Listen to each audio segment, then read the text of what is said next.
Bonjour tout le monde. Bon matin.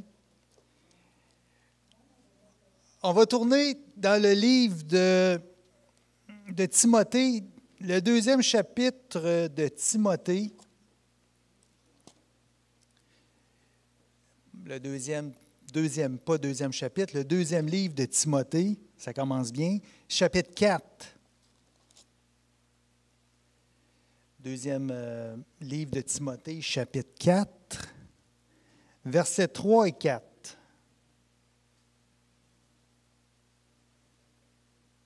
Intéressant, très intéressant.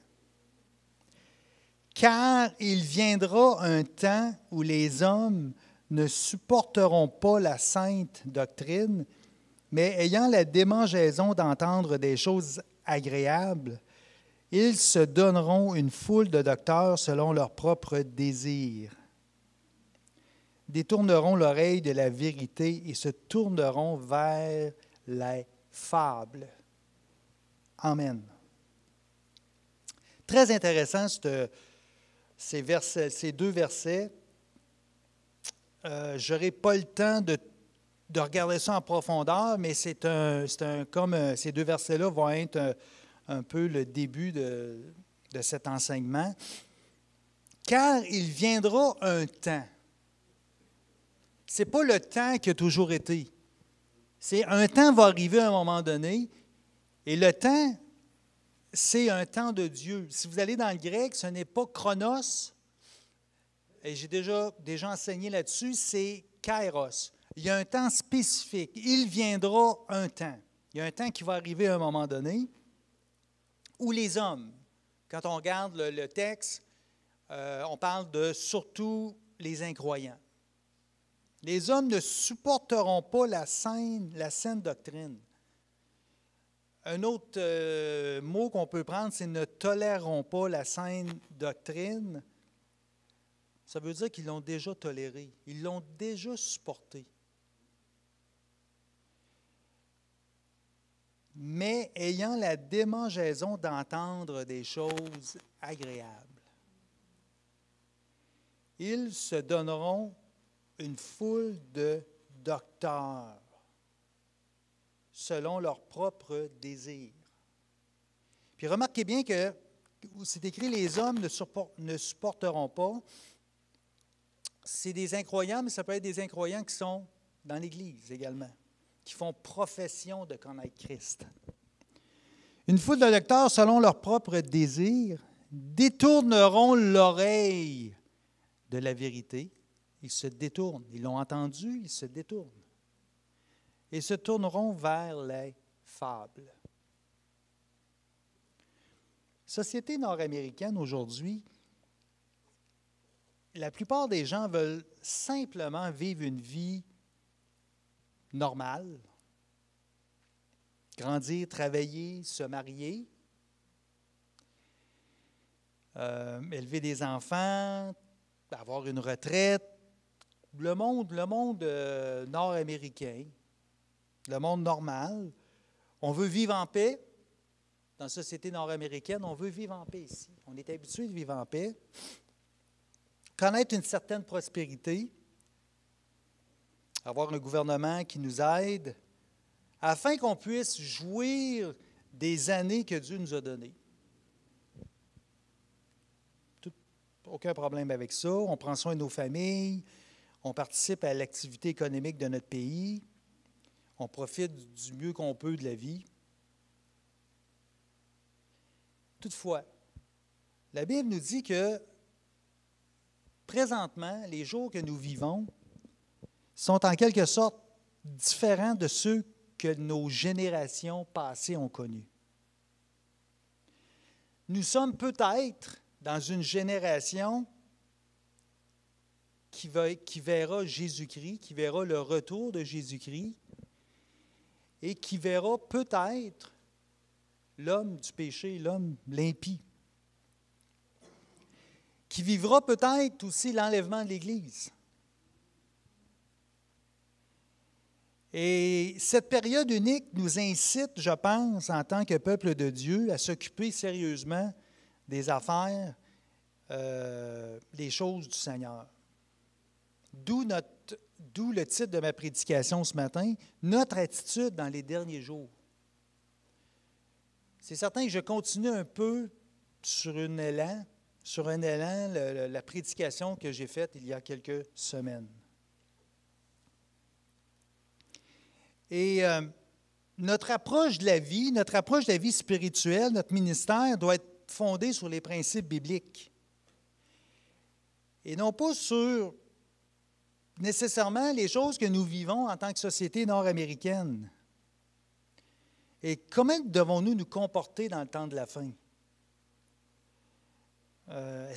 Quel genre de temps que nous vivons? Est-ce un temps pour la guerre? Est-ce que c'est un temps pour la paix? Est-ce que c'est un temps pour rire? Est-ce que c'est un temps pour pleurer? Et beaucoup de chrétiens acceptent tout. Et beaucoup de chrétiens ne voient pas la réalité en face. Et la Bible est claire qu'il va y avoir une génération des derniers jours. Il va y avoir une génération du temps de la fin. Mais quand tu arrives avec ce genre de discours-là, on dirait que les chrétiens babounent. C'est qu'on parle de dire, génération de la fin, l'enlèvement de l'Église. Les plus vieux vont dire, ah non, non, non, hey, ça fait des années, depuis que je suis sauvé dans les années 80, qu'on entend de l'enlèvement de l'Église. Le Seigneur l'a dit, on ne connaît pas le jour, on ne connaît pas l'heure, on ne connaît pas le temps. Non, non, non, non, c'est pas pour tout de suite. Là. C'est comme si c'est pour la génération qui s'en vient. Là. Il laisse ça aux plus jeunes. Puis quand tu parles avec les plus jeunes, hein, c'est quoi ça? Hein, l'enlèvement d'Église, des temps difficiles. Non, non, non, non.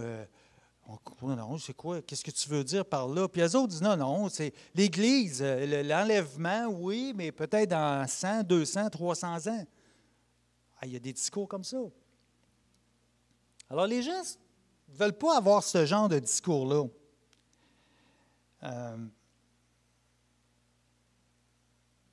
C'est comme si on est attaché beaucoup à cette vie terrestre et la vie spirituelle, c'est comme si on l'a laissé de côté.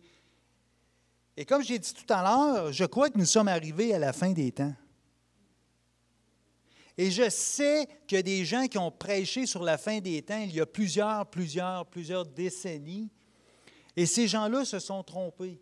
Pourquoi? Parce qu'ils n'avaient pas regardé l'horloge spirituelle, ça veut dire Israël. Et moi, je pense que je peux arriver avec une certaine certitude que nous sommes arrivés au temps de la fin à cause d'Israël. Je suis en train de lire présentement un livre, ça s'appelle « 175 prophéties accomplies ».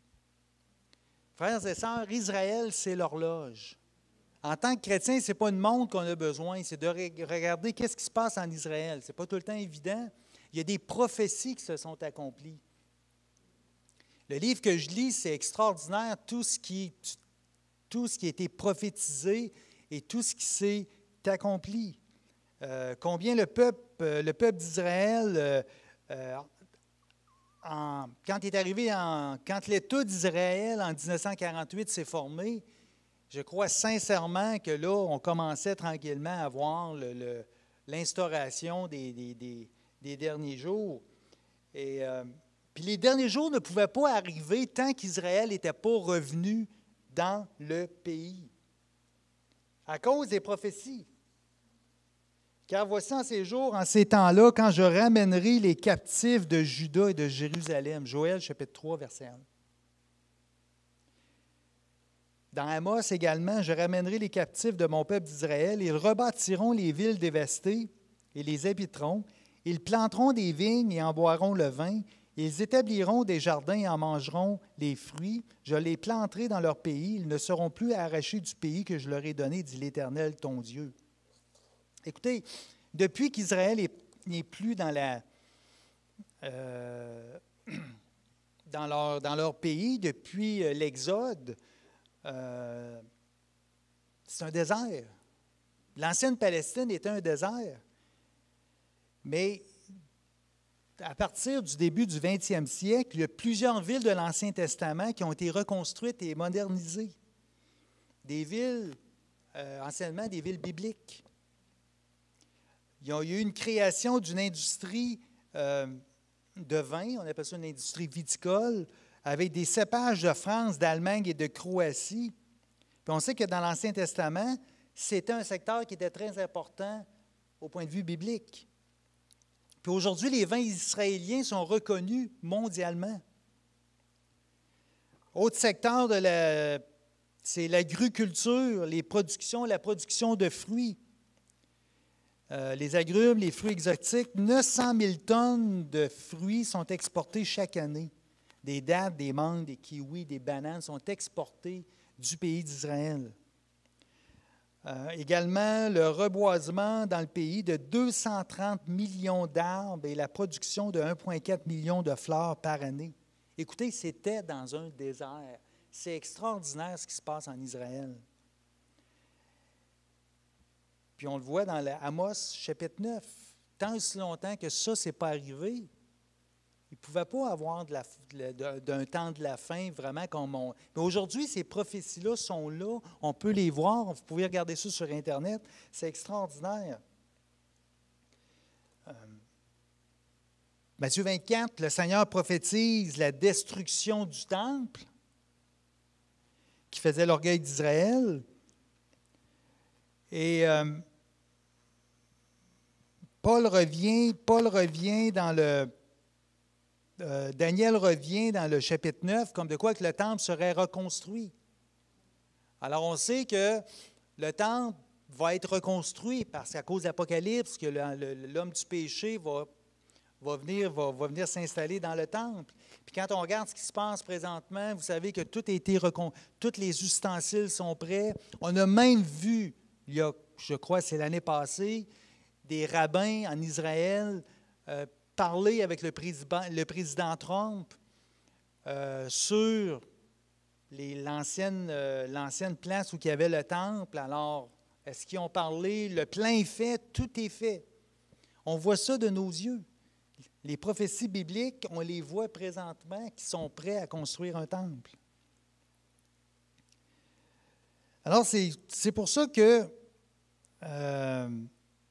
Joël avait dit aussi, chapitre 3, versets 2 à 14, « Je rassemblerai toutes les nations et je les ferai descendre dans la vallée de Josaphat, car grande est leur méchanceté, c'est une multitude dans la vallée du jugement, car le jour de l'Éternel est proche dans la vallée du jugement. »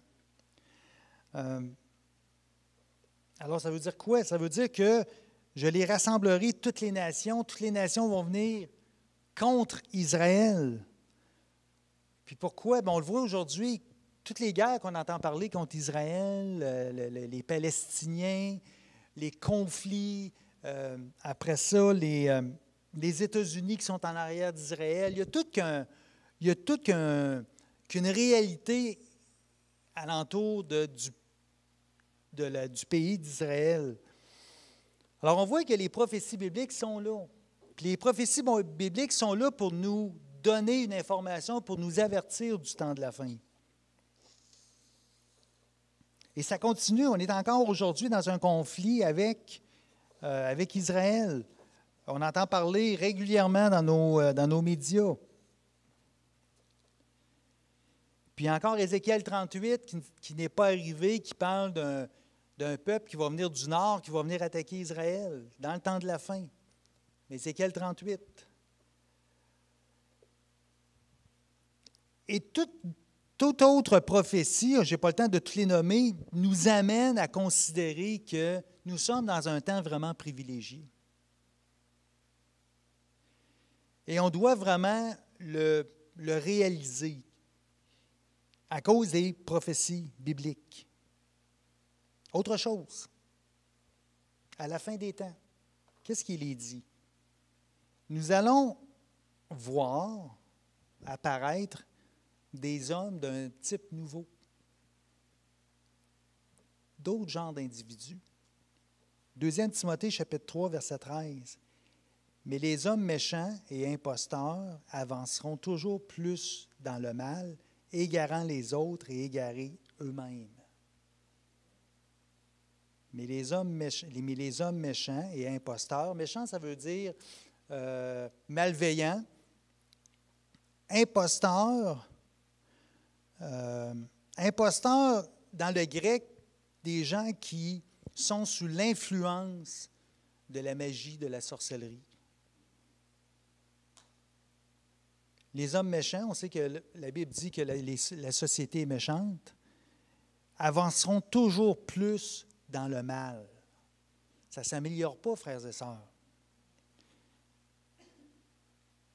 Et Paul dit que sache que dans les derniers jours, Paul dit il y aura des temps difficiles, car les hommes seront, là je donne la nomenclature, égoïstes, amis de l'argent, fanfarons, hautains, blasphémateurs, rebelles à leurs parents, ingrats, irreligieux, insensibles, déloyaux, calomniateurs, intempérants, cruels, ennemis des gens de bien, traîtres, emportés, enflés d'orgueil. Écoutez, ça ne finit plus.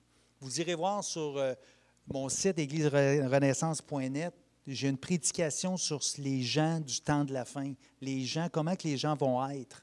On lit ça des fois très, très vite, mais quand on regarde ça comme il faut, on voit que ce ne sont pas des ça va plus que la méchanceté.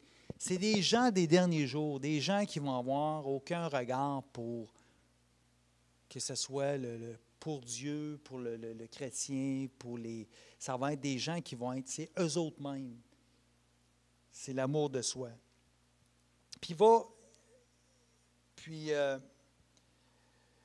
Ces hommes-là vont s'opposer à la vérité, étant corrompus d'entendement, réprouvés en ce qui concerne la foi. Ça va aller de plus en plus difficile pour le chrétien d'exposer sa foi. Et ça, savez-vous quand est-ce que ça a commencé? Ça a commencé, on appelle ça le mouvement de la Révolution en 1968. Ça a commencé vraiment là, fin des années 60 avec ce mouvement-là. On parle de 50 ans. Je vous explique. Révolution sexuelle en 1968. Ça veut dire quoi? Aucune barrière morale. L'avortement. Révolution de la drogue sous toutes ses formes. Ce qui entraîne quoi? Le mépris de l'autorité, la criminalité croissante, la violence, le taux de divorce, l'occultisme. La révolution féministe, et je ne parle pas de la femme qui travaille, c'est pas ça que je veux dire, là, mais diverses tâches conditionnées par le sexe, et il y a toute qu'une idée en arrière de ça, comment on voulait éloigner la femme de la famille. C'était ça le but du féministe. Ce qui a causé quoi? Une augmentation dans les divorces. Révolution religieuse. Propagande des religions orientales. Vous vous rappelez des Beatles? Combien qu'ils ont propagé l'hindouisme. On parle des religions orientales, on parle des religions tribales. Quand on parle de religion tribale, c'est très péjoratif. Jusqu'au satanisme. Alors quoi, on voulait substituer le christianisme par ces religions-là. Révolution de la musique rock. Comment la musique rock a changé la pensée des jeunes. Il y a toute une histoire sur la musique rock que je n'ai pas le temps d'approfondir, mais ça l'a changé beaucoup. Il y a plusieurs années, le père Régimbald, qui était dans un catholicisme très avancé, très moderne dans les années 80, qui a fait une étude en Ontario, je crois, qu'il y avait une quinzaine de jeunes qui s'étaient suicidés. Et ils ont poussé vraiment l'étude. Et ils se sont aperçus que ces jeunes-là, c'était des consommateurs avancés de musique rock. Beaucoup, beaucoup de musique à chaque jour. Et c'était le dénominateur commun de ces jeunes-là, qu'ils avaient poussé vraiment au suicide. Alors, tout ça, toutes ces révolutions-là, cette révolution-là des années 60 a changé la morale biblique, la morale chrétienne, ça l'a détruit tout ce qui est esprit de famille. Depuis cette révolution-là, on parle d'1 milliard d'avortements, problème de la drogue qui est devenu insoluble, problème psychologique. Alors, on voit que les hommes méchants qui avanceront de plus en plus. Vous voyez comment ça va, comment on est rendu dans un temps. Et ça nous concerne même les gouvernements, même les autorités de ce monde. Parce que Jésus a dit dans Matthieu 24, chapitre 4, que prenez garde que personne ne vous séduise. Personne, ça veut dire tout le monde. Séduction qui va venir de partout. Vous savez que l'homme du péché, c'est un fin séducteur. Comment il a séduit Adam et Ève. Et je crois que les gouvernements ne font pas exception. Qui ont des objectifs peut-être différents de ce qu'on peut penser. Qui ne soucient pas nécessairement de nos intérêts. Puis n'oubliez pas que nos gouvernements, en principe, ce sont des gens qui sont athées. Contrairement, il y a peut-être plusieurs années, plusieurs décennies. Est-ce qu'au Canada, on peut avoir ce genre de gouvernement-là, d'autorité? Et je veux pas, ce n'est pas en termes être péjoratif que je veux. C'est que, est-ce que c'est difficile à croire au Canada? Les gens ne sont pas capables de s'imaginer qu'on peut avoir des dirigeants qui sont séducteurs. Parce que ça va tellement bien, l'économie, le système de pension, l'éducation, tous les programmes sociaux. Comment peut-on pas faire confiance au gouvernement fédéral, au gouvernement provincial? C'est un bon gouvernement. Puis, il y a une partie de vérité là-dedans. Comment peuvent-ils être antichrétiens? Vous savez qu'il y a des fois les allocations qui nous donnent la facilité. Ça peut conduire une société vers de la consommation. Consommation d'alcool, très facile. Consommation de drogue. De médicaments. Les gens ne parlent pas de la médication, les médicaments, mais comment que beaucoup de personnes, et je ne suis pas contre ça, là, mais comment que c'est très facile de pouvoir pallier à un état d'âme par la médication, au lieu d'aller chercher un secours du côté spirituel. Bon, il va du côté pharmaceutique. Et ça, c'est une facilité. On ne doit pas en prendre en tant que chrétien, mais vous voyez ce que je veux dire, comment que la facilité de notre monde moderne au Canada, que c'est très libéral, peut nous conduire d'un côté spirituel, mais peut nous amener ailleurs également. Parce que quand on a tout ce qu'on veut, pourquoi Dieu? Savez-vous que l'Église qui est forte, l'Église qui est alerte spirituellement, c'est une Église qui est persécutée. Une Église qui est persécutée, c'est une Église qui avance à genoux. C'est difficile d'avoir une Église qui est très forte spirituellement dans un temps qui est d'abondance.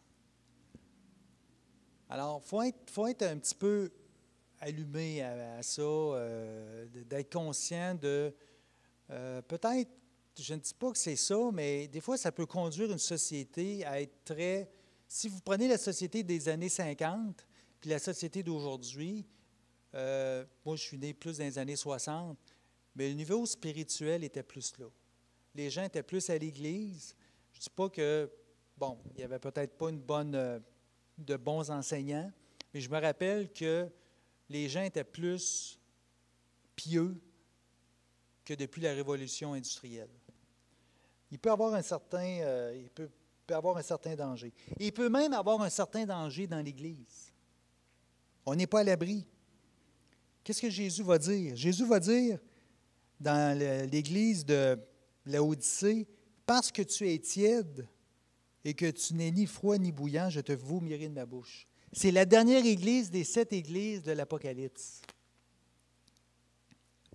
Jésus va réprimander cette Église-là. L'Église, elle se croit riche. Elle se croit à l'abri de bien des choses. Mais qu'est-ce que Jésus va dire? Parce que tu dis, je suis riche, je me suis enrichi et je n'ai besoin de rien, et parce que tu ne sais pas que tu es malheureux et misérable. Très intéressant, ça.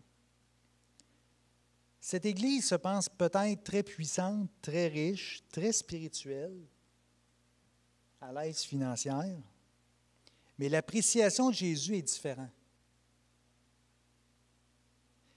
J'ai comme l'impression que ça touche un peu l'Église actuelle. Je ne sais pas ce que vous en pensez.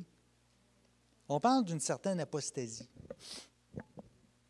Une apostasie que Paul va reprendre en 2 Thessaloniciens, je crois. C'est un Thessalonicien, c'est extraordinaire. Si vous voulez, pour la fin des temps, il y a des trésors dans Thessaloniciens.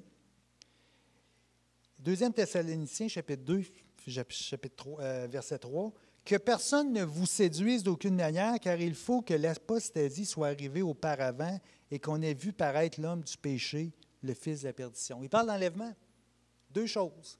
Il faut que tu vois l'homme du péché. Il n'a pas dit que tu vas voir ce qu'il va faire, tu vas le voir. Et il faut qu'il y ait une apostasie. Je peux vous dire qu'on a les 2 pieds dans l'apostasie. À mesure que nous approchons de la fin, des gens qui se proclament des chrétiens, des églises qui se disent chrétiennes, on peut en douter. Et ça va ouvrir la porte à l'homme du péché, parce que l'homme du péché ne peut pas arriver dans un temps où il y a la lumière, parce que lui vient des ténèbres. Il y a tout les ténèbres et la lumière, ça ne va pas ensemble. C'est pour ça que l'enlèvement doit avoir lieu. Inquiétez-vous pas, vous ne serez pas dans les tribulations. Vous ne pouvez pas être dans les tribulations. Puis là, je m'éloigne, là, mais ça ne me dérange pas. Vous ne pouvez pas, puis les gens, des fois, ils me disent, Paul André, oui, j'ai peur de la tribulation, mais vous ne serez pas dans la tribulation. Vous ne pouvez pas être dans la tribulation. La tribulation, c'est pour 3 choses. Puis là, je fais un petit détour. Premièrement, c'est pour un réveil mondial. Pour les païens, il y a un réveil mondial qui va avoir lieu. Il y a un réveil des gens qui suivaient le Seigneur, qui n'étaient pas nécessairement, qui n'étaient pas l'Église. Et là, il va y avoir un réveil de ces gens-là. Deuxième chose, c'est pour punir les nations à cause de tout ce qui se fait présentement. Puis je n'ai pas le temps de faire la nomenclature parce qu'on va broyer ce matin. Puis troisième chose, à cause du peuple d'Israël. Jésus revient pour Israël. À cause de Zacharie, il va mettre son pied sur la montagne des Oliviers et le peuple d'Israël vont pleurer, ils vont reconnaître le Messie. C'est ça, c'est la finalité de toute chose, de la tribulation, c'est pour Israël. Jésus n'a pas besoin de revenir pour l'Église, on est au ciel. Jésus n'a pas besoin de revenir pour les païens, ils vont être jugés. Jésus revient pour rétablir toute chose sur la terre quand Dieu a commencé avec Adam et Ève. Dieu finit son travail. Et le point de mire, ce que Dieu a voulu faire, Dieu s'est divorcé d'Israël. Dieu a mis Israël de côté. Mais il dit, dans Romains, c'est écrit, il va y avoir un reste qui vont être sauvés. Ils vont être sauvés quand? Tribulation. Jésus doit revenir pour la tribulation. C'est pour ça que l'Antéchrist va être dans la tribulation, pour empêcher l'Israël, pour tuer Israël, pour pas que Jésus revienne. Si Jésus ne revient pas, l'Antéchrist prend le contrôle de la terre. Une autre prédication, ça. Mais c'est pour vous donner vous ne ferez pas partie de la tribulation. Bon, je reviens à mes... Alors, ça va toucher l'Église. Ça va toucher l'Église. Ce que je parlais tout à l'heure, que j'essaie de revenir. Là.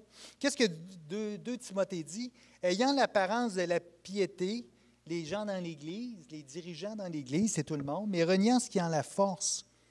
Il en est parmi eux qui s'introduisent dans les maisons et qui captivent des femmes d'un esprit faible et borné, chargées de péché, agitées par des passions de toute espèce, apprenant toujours et ne pouvant jamais arriver à la connaissance de la vérité.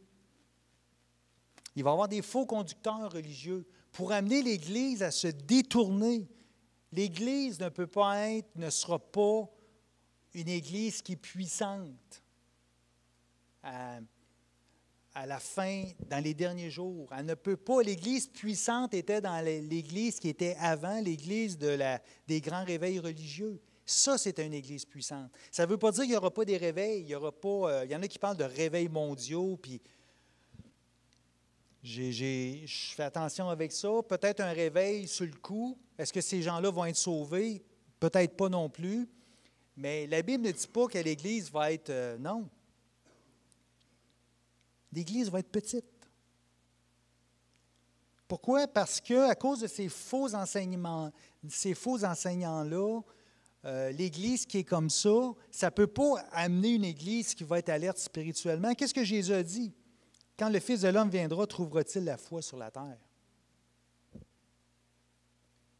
Matthieu 25, les 10 vierges, la parabole des 10 vierges. Jésus nous met en garde. Il dit, faites attention. Faites attention, vous ne savez pas quand est-ce que le Fils de l'homme va revenir. Alors, il nous met en garde. L'Église va être petite, l'Église va être très, très faible à cause de tout ce qui s'en vient, tout ce qui se passe. L'Église est impliquée dans cette apostasie, ce temps des derniers jours.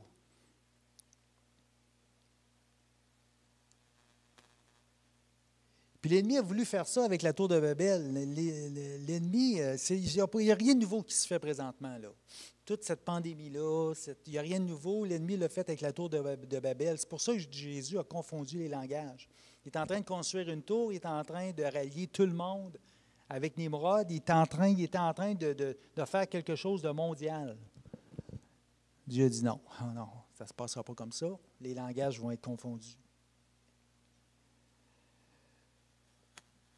Et alors, c'est la même chose qui se passe aujourd'hui. Ce qui se passait avant se passe aujourd'hui dans ce temps. On vit dans une époque, c'est sûr qu'on vit dans une époque de mondialisme. C'est le but. La tour de Babel, c'était ça. C'est le but. Et il y a toute une union de pensée du nouvel âge, de pensée même d'Église qui est en train de se mettre en œuvre. Le mouvement œcuménique qui a été dirigé par l'Église de Rome, ces faux bergers-là qui, à un moment donné, qui arrivent de nulle part et qui disent qu'ils invitent des prêtres dans l'Église évangélique, puis là, il y a une prêche qui se fait par quelqu'un qui vient de Rome, puis là, tu dis, voyons, qu'est-ce qui se passe? Pourquoi? Parce que c'est compatible avec nos valeurs chrétiennes, puis quand même, il y a des bonnes choses. Puis pourtant, Jésus nous avait dit qu'il y aurait de la séduction. On voit ça dans le mouvement œcuménique depuis plusieurs années, qu'il y a un mariage entre la chrétienté, la vraie chrétienté et la fausse chrétienté. Des gros ministères aux États-Unis que nous avons vu qu'aujourd'hui, on se pose des questions sur vraiment qu'est-ce qu'il y avait en arrière de ça. Comment que c'était que ces ministères-là amenaient l'œcuménisme. Comment les religions mondiales vont être capables de s'unir ensemble. Pourquoi? Bien parce qu'elles sont sataniques. Jésus a dit, je suis le chemin, la vérité, la vie. Nous autres, c'est clair. On ne peut pas faire partie de ça, c'est clair. On vient du Seigneur, on a la pensée de Dieu. Mais toutes ces religions-là ont une pensée satanique. Alors, comment que ça va arriver, je ne sais pas. Mais on s'en va tous, puis on voit de plus en plus à la télévision des responsables des grandes religions, de ces grands mouvements-là, se parler, se tenir la main, prier ensemble. On voit ça, c'est ainsi. Alors, puis on voit même le libéralisme qui rentre dans l'Église aujourd'hui. Des choses qu'on n'entendait pas, qu'on entend aujourd'hui dans l'Église. Une philosophie chrétienne. des dirigeants chrétiens, des leaders chrétiens qui amènent d'autres choses que les doctrines bibliques. Puis ça nous amène quoi? Ça l'amène qu'on n'a pas de discernement. Je jasais avec qui, là, quelques semaines, avec notre frère Louis, qui disait, écoute, le baptême du Saint-Esprit dans l'Église, ça fait longtemps que les églises... Ça fait longtemps. C'est certain que ça fait longtemps. On n'en parle plus dans les églises pentecôtistes de Pentecôte, le baptême du Saint-Esprit. Oubliez ça, c'est terminé.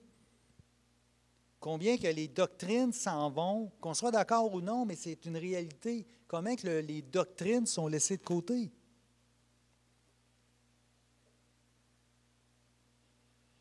Et combien que c'est une pensée plus...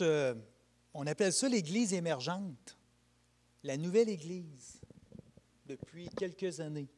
L'Église mondaine, la nouvelle Église, la nouvelle pensée.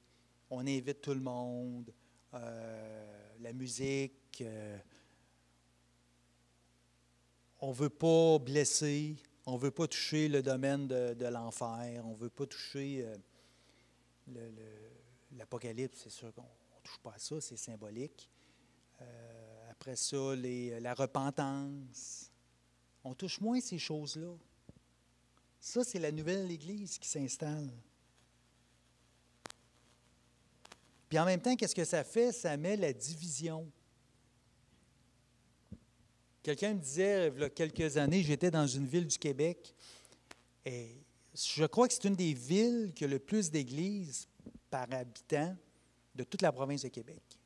Là, j'étais là, je dis, « Wow! C'est donc bien extraordinaire, tant d'églises que ça. » Alors, le pasteur se retourne et il me dit, « Il y a eu tellement de divisions. »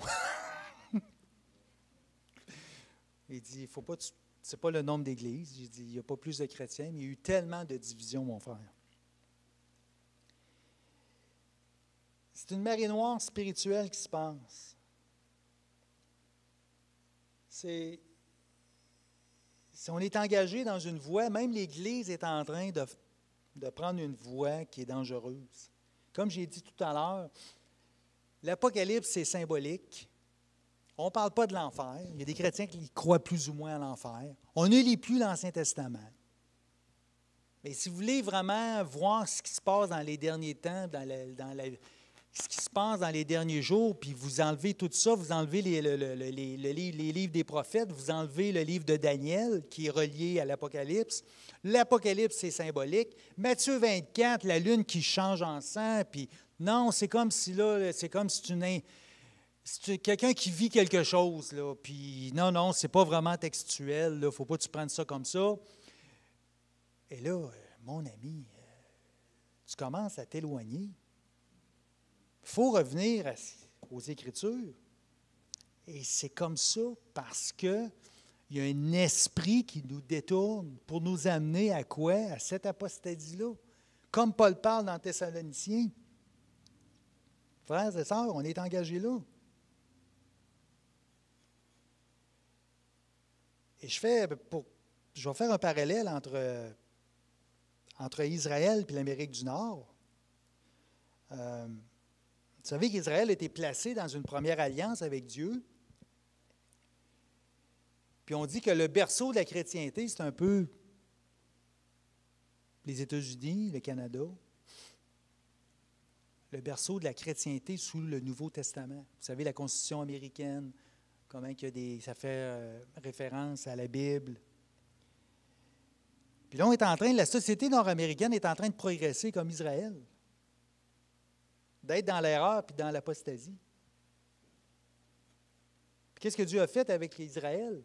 À un moment donné, il l'avertit. Mais il l'a châtié. Les gens ont oublié des fois que Dieu a commencé à avertir Israël, à détourner de son péché, puis il a fait ça pendant 150 ans, puis il a permis à Nabuchodonosor de juger son peuple. Puis Israël s'est opposé à tous les prophètes de Dieu. Puis si vous regardez, vous lisez les prophètes, aucun n'a passé à travers. Puis l'Amérique s'en va comme ça. L'Église s'en va vers une apostasie. Et surtout la société qu'on vit présentement, les temps modernes. Ah, mais là, Paul-André, c'est différent. Il y a une bénédiction parce qu'on a l'abondance. Mais Israël était béni aussi. Israël a prospéré matériellement. Il faut faire attention. On pense que parce qu'on a l'abondance, qu'on a la faveur de Dieu.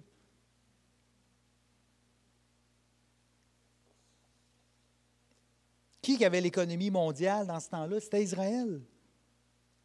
Qu'est-ce que la Bible dit dans Amos? Sous les règnes d'Ozias et de Jéroboam, Juda et Israël jouirent d'une grande prospérité.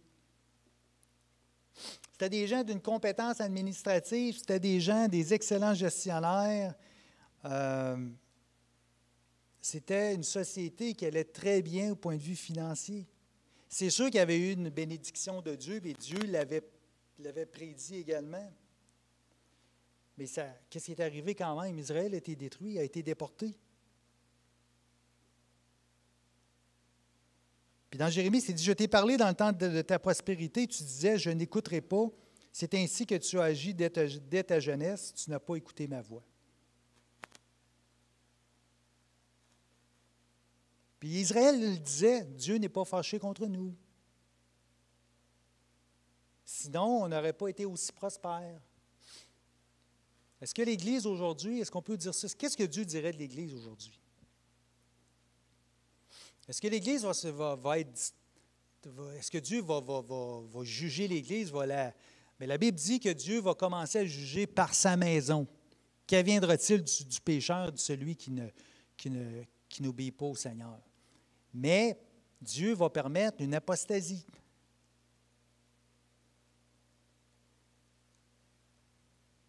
Et Dieu va permettre des choses pour la société nord-américaine. Pourquoi? Parce qu'il y a eu une bénédiction. Dieu a béni cette société-là. Puis cette société-là reposait sur la parole de Dieu.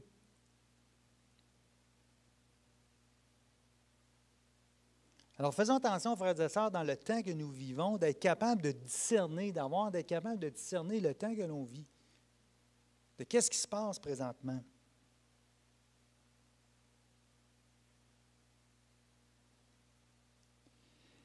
Et justement, dans ce temps-là, Israël, le peuple, les prophètes, n'écoutaient plus les prophètes. Puis je peux vous dire que quelqu'un qui arrive avec la doctrine biblique, quelqu'un qui arrive avec des signes, des prédications sur la fin des temps, ne sera pas écouté par l'Église. C'est la même chose. Seulement qu'une infime partie va l'écouter. Mon discours, personne n'écoute. Ou à part de... Vous n'avez pas le choix ce matin, là, mais...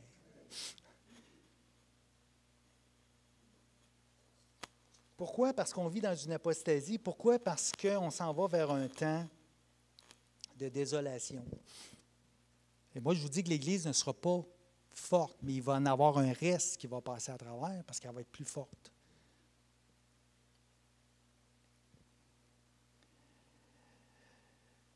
Alors,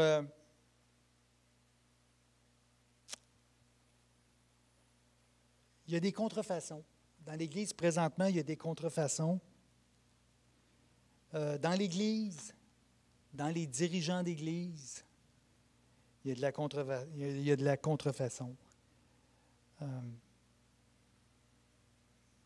Alors, il faut vraiment être, je crois qu'il faut être vraiment à l'écoute. Puis Dieu dit dans Ézéchiel, et ça j'aime ce verset-là, tu leur diras mes paroles, qu'ils écoutent ou qu'ils n'écoutent pas, ce sont des rebelles.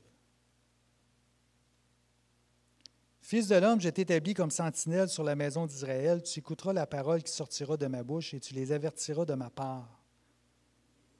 Quand je dirai au méchant, tu mourras, si tu ne l'avertis pas, et si tu ne parles pas pour détourner le méchant de sa mauvaise voie et pour lui sauver la vie, ce méchant mourra dans son iniquité, et je te redemanderai son sang. Mais si tu avertis le méchant et qu'il ne se détourne pas de sa méchanceté et de sa mauvaise voie, il mourra dans son iniquité, et toi, tu sauveras ton âme. Est-ce qu'on est une sentinelle ce matin? Est-ce que c'est notre devoir d'être une sentinelle et d'avertir qu'est-ce qui s'en vient?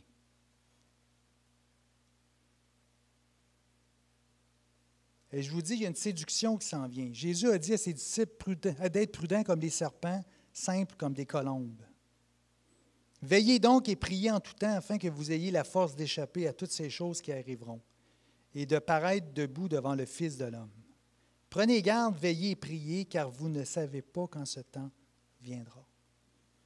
Alors, frères et sœurs, il faut être alerte spirituellement. On doit discerner.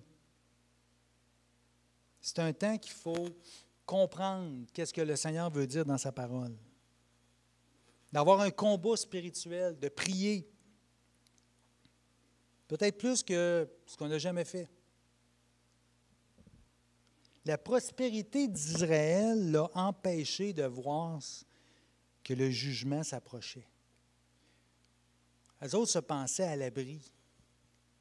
Surtout la deuxième persécution, quand Jérémie a prêché à Juda, le royaume de Juda. Le royaume de Juda, à cause qu'il était de la tribu de Juda, ils ont dit, c'est impossible, il n'y a rien qui va arriver. Et pourtant, Jérémie a prêché pendant 40 années et ils ont été déportés.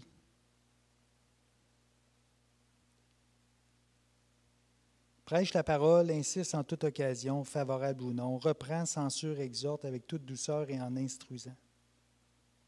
C'est ce que le monde a besoin, d'entendre l'Évangile. C'est sûr que ce n'est pas, comme j'ai dit tout à l'heure, c'est très négatif. C'est un temps qui n'est pas facile, j'en ai parlé la dernière fois. C'est un temps qui a beaucoup d'incertitudes. C'est un temps de... il y a toutes sortes de choses qui se passent. Mais c'est un temps qui est très significatif pour les prophéties de la parole de Dieu. Et il y a des gens présentement qui sont séduits et trompés. Je ne veux pas aller trop loin, là, mais il y a des gens qui sont séduits et trompés dans l'Église. On ne peut pas arriver vers un temps de la fin, puis tout est beau, puis tout il va y avoir des cycles de comme j'ai dit, de douleurs, les douleurs de l'enfantement.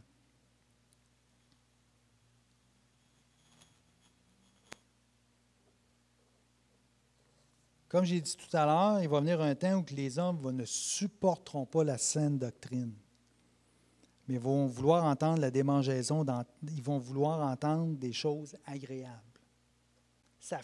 Les choses agréables puis le discours de l'Évangile, ça ne va pas ensemble. Ça va ensemble parce que c'est agréable, on sait qu'on a une résidence au ciel, on sait qu'on s'en va vers le Seigneur, on sait qu'il y a beaucoup de choses, on sait qu'on a une éternité, on sait qu'il va y avoir des choses extraordinaires au ciel. Et c'est incommensurable, c'est impensable. La plus belle place sur la terre que vous pouvez aller, c'est rien comparé au ciel. Alors, voyez-vous, notre espérance, oui, c'est un discours qui est difficile, mais c'est une espérance extraordinaire. Écoutez, si on n'a plus ça, on a quoi? Alors, il faut, frères et sœurs, de faire attention, d'avoir un discernement et de comprendre qu'on se dirige, je crois sincèrement qu'on se dirige vers dans une période qui va aller avant, qui s'en va vers une période pré-tribulationniste. Le futur, je ne sais pas, mais en tant qu'Église, moi je le vois en tant qu'Église, de bien discerner les signes des temps, d'avoir une attitude. Ça va être quoi notre attitude quand on sait toutes ces choses-là? C'est quoi l'attitude de dire aux gens, notre voisinage, de dire, écoute, là, oui, mais tu sais, il y a Jésus-Christ, tu peux être sauvé, parce qu'il y a des gens qui vont venir vous voir, il y a des gens qui vont être si on voit que les mesures, de plus en plus, on voit que les mesures deviennent plus restrictives. Il y a des gens qui vont étouffer, il y a des gens qui vont se poser des questions. Alors, c'est là qu'on peut agir. Je pense je crois que la société québécoise va vraiment se détourner quand il va y avoir des choses difficiles, des temps difficiles. C'est là que les gens vont réaliser qu'il y a d'autres choses, que ce n'est pas seulement quand tu vas commencer à toucher à leur portefeuille, quand tu vas commencer à toucher à leur régime de retraite, quand tu vas commencer à toucher à leur liberté. On est très, très... Alors, les gens vont, à un moment donné, ils ne seront pas habitués, ils vont dire, qu'est-ce qui se passe?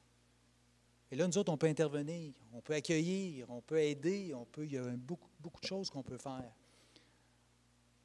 Et si on dit, ah ben là, non, Jésus revient dans 200 ans, j'ai le temps en masse. Là, c'est plus le même discours. Pourquoi pensez-vous que Jésus n'a pas dit quand est-ce qu'il reviendrait? Parce qu'on serait assis et on aurait attendu. On a dit, il arrive en 1 an avant telle chose, OK, mais qu'on soit rendu là, ben je vais. Pas tout le monde, il y en a qui ont eu cette pensée-là. Jésus dit, non, non, non, non, non, non. Fais comme si Jésus revient demain, il revient à soir. Moi, ma vie, présentement, c'est comme ça. Jésus revient demain. Finis ta journée et dire, aujourd'hui, j'ai fait ça, ça. C'est pas une loi, là, mais j'ai fait ça, ça. Je suis, merci Seigneur, j'ai pu faire ça. Puis j'ai aidé quelqu'un. Parfait. Moi, présentement, je fais des œuvres. C'est un petit peu... c'est sûr que je suis un ancien catholique, mais je fais des œuvres aujourd'hui. Ça fait des mois que je fais des œuvres. Je fais plus d'œuvres que je prêche l'Évangile. Pourquoi? Parce que je l'ai à cœur, j'aide les gens, puis à travers ça, ben, c'est des fruits qu'on porte. Puis, alors, il y a un temps vraiment qu'il faut s'arrêter, malgré tout ce qui peut arriver, malgré que l'incertitude, malgré les tribulations, les persécutions, malgré que vous vivez des temps difficiles. Mais dites-vous que Jésus revient bientôt. Soyons prêts. Amen.